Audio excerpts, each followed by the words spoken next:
بسم اللہ الرحمن الرحیم صلی اللہ علی النبی الامی وسلم۔ شیخ الحدیث حضرت مولانا محمد زکریہ رحمۃ اللہ علیہ انڈیا سے۔ میرے دوستوں بزرگوں ساتھیوں، آج جو میں حدیث بیان کرنے والا ہوں وہ کھانے کے بارے میں ہے۔ محمد صلی اللہ علیہ وسلم نے کھانے کے بارے میں کیا فرمایا اور بھوکا رہنے کے کیا فائدے ہیں، بھوکا رہنے کے کتنے زیادہ فائدے ہیں،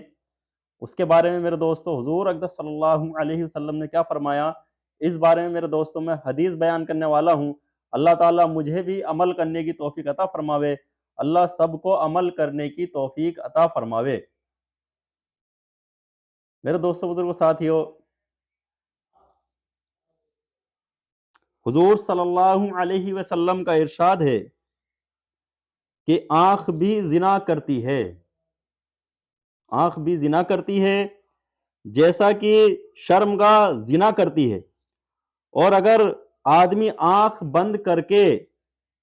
اس پر بھی قدرت پالے تب بھی جس کو دیکھ چکا ہے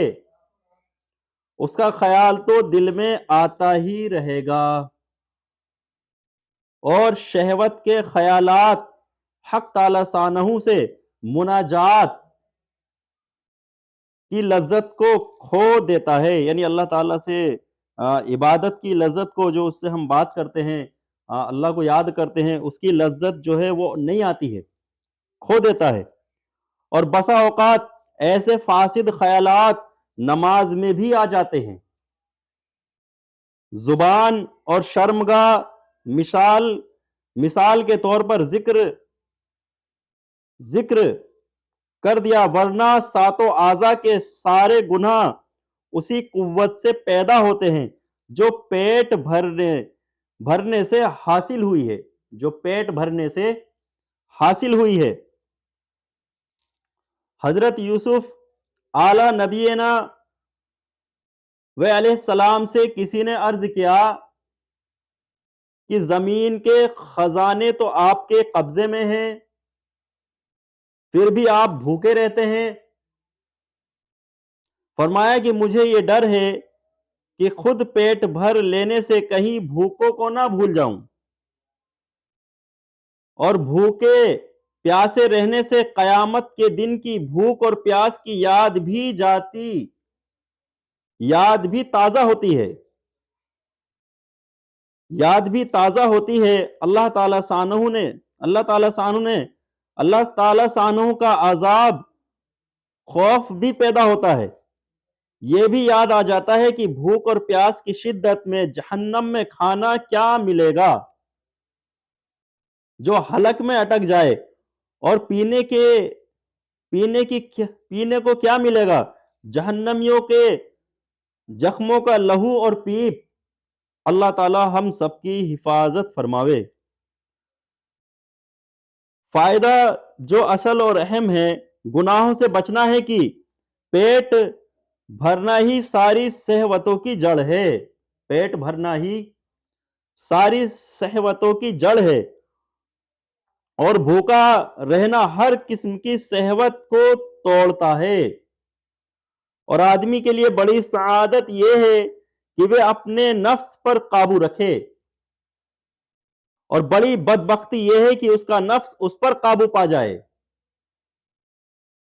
اور جیسا کہ شرکش گھوڑے کو بھوکا رکھ کر قابو میں رکھا جا سکتا ہے، اور جب وہ خوب کھاتا پیتا رہتا ہے تو شرکش ہو جاتا ہے، اسی طرح نفس کا بھی حال ہے۔ ایک بزرگ سے کسی نے پوچھا کہ آپ بڑھاپے میں بھی اپنے بدن کی خبرگیری نہیں کرتے، کچھ طاقت و قوت کی چیز کھانے کی ضرورت ہے۔ وہ فرمانے لگے کہ یہ نفس نسات کی طرف بڑی تیزی سے چلنے والا ہے، مجھے ڈر ہے کہ کہیں مجھے کسی گناہ کی مصیبت میں نہ پھنسا دے، اس لیے میں اس کو مشقت میں ڈالے رکھوں، یہ مجھے زیادہ محبوب ہے، اس سے کہ وہ مجھے کسی گناہ کی ہلاکت میں ڈال دے۔ حضرت عائشہ رضی اللہ تعالیٰ عنہ فرماتی ہیں، آپ صلی اللہ علیہ وسلم کی اہلیہ محترمہ حضرت عائشہ رضی اللہ تعالیٰ عنہ فرماتی ہیں کہ سب سے پہلی بدعت جو حضور اقدس صلی اللہ علیہ وسلم کے بعد پیدا ہوئی وہ پیٹ بھر کر کھانے کی ہے، وہ پیٹ بھر کر کھانے کی ہے۔ جب آدمیوں کا پیٹ بھر کر کھانے کی ہے، جب آدمیوں کے پیٹ بھر جاتے ہیں تو ان کے نفوس دنیا کی طرف جھکنے لگتے ہیں، اور یہ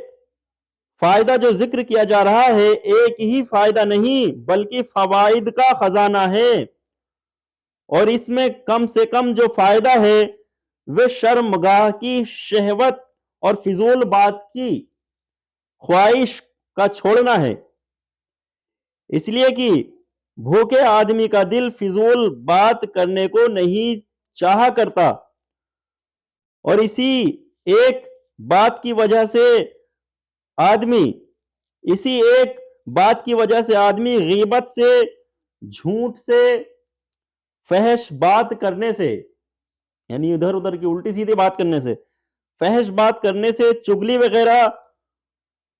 بہت سی چیزوں سے آدمی محفوظ رہتا ہے، اور پیٹ بھرنے پر آدمی کا دل تفریح باتوں کو چاہا کرتا ہے۔ عام طور سے ہم لوگوں کی تفسیر آدمیوں کی آبروؤں سے ہی ہوتی ہے، یعنی بات چیت آدمیوں کی آبروؤں سے، یعنی ان کی عزت کو اچھالنا آبروؤں سے ہوتی ہے، اور حضور صلی اللہ علیہ وسلم کا پاک ارشاد ہے کہ زبان کی خیتیاہی آدمی کو اکثر جہنم میں ڈالتی ہے، زبان کی خیتیاہی اکثر آدمی کو جہنم میں ڈالتی ہے، اور شرمگاہ کی شہوت کی ہلاکت تو کسی سے مخفی ہی نہیں، اور آدمی کا جب پیٹ بھرا ہوا ہوتا ہے تو پھر شرمگاہ پر قدرت دشوار ہو جاتی ہے، شرمگاہ پر قدرت دشوار ہو جاتی ہے۔ اللہ کے خوف سے آدمی اس پر قدرت پا بھی لے تب بھی آنکھ کا گناہ ناجائز طریقے سے کسی عورت یا مرد کو دیکھنا تو ہو ہی جاتا ہے۔ اللہ تعالی ہم سب کی حفاظت فرماوے، اللہ تعالی گناہوں سے بچنے کی توفیق عطا فرماوے۔ فائدہ، عبادت پر سہولت سے قادر ہونا ہے کہ پیٹ بھر کر کھانے سے اکثر کاہلی پیدا ہوتی ہے جو عبادت کو مانے ہوتی ہے، اور خود کھانے ہی میں بہت سا وقت ضائع ہو جاتا ہے، اور اگر اس کو تیار کرنا بھی پڑے تو اور بھی زیادہ اضاعت وقت ہے۔ پھر کھانے کے بعد ہاتھ دھونا، کھلل کرنا، پھر بار بار اٹھ کر پانی پینا، ان سب اوقات کا حساب لگایا جائے تو کتنا وقت ہوا۔ اگر یہ سارا وقت اللہ کی یاد میں اور دوسری عبادتوں میں خرچ ہوتا تو کتنا نفع کماتا۔ حضرت سری رحمت اللہ علیہ فرماتے کہ میں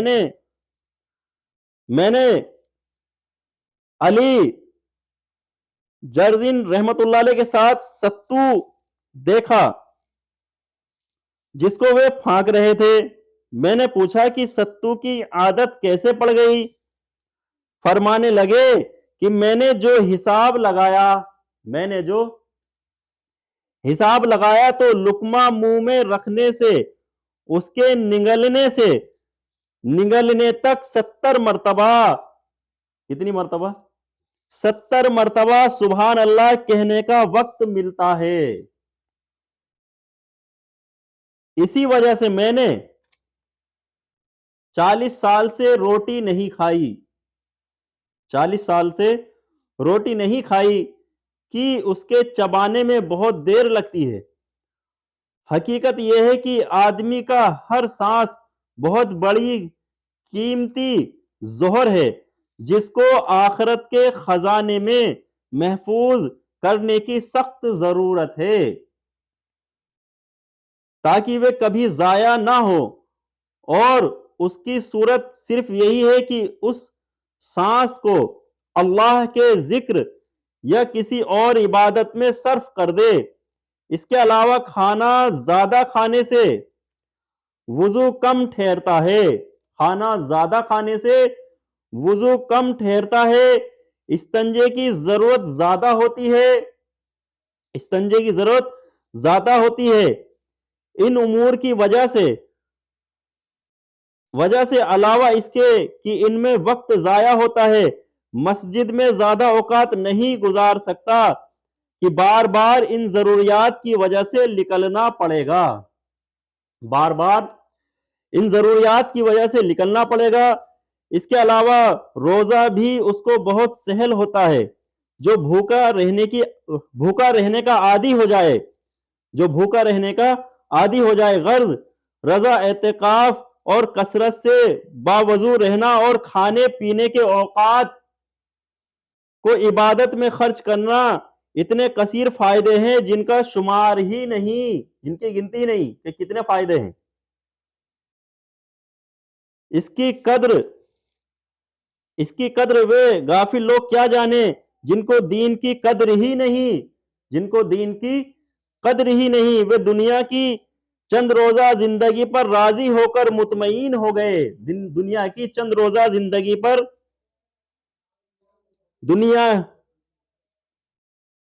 دنیا کی چند روزہ زندگی پر راضی ہو کر مطمئن ہو گئے، پس دنیا ہی کی حالت کے حالت جانتے ہیں، ان کو آخرت کی خبر ہی نہیں، آخرت کیا چیز ہے۔ اللہ تعالی ہم سب کو عمل کی توفیق عطا فرماوے، اللہ تعالی ہم سب کی جائز تمناؤں کو پورا فرماوے۔ السلام علیکم ورحمۃ اللہ وبرکاتہ۔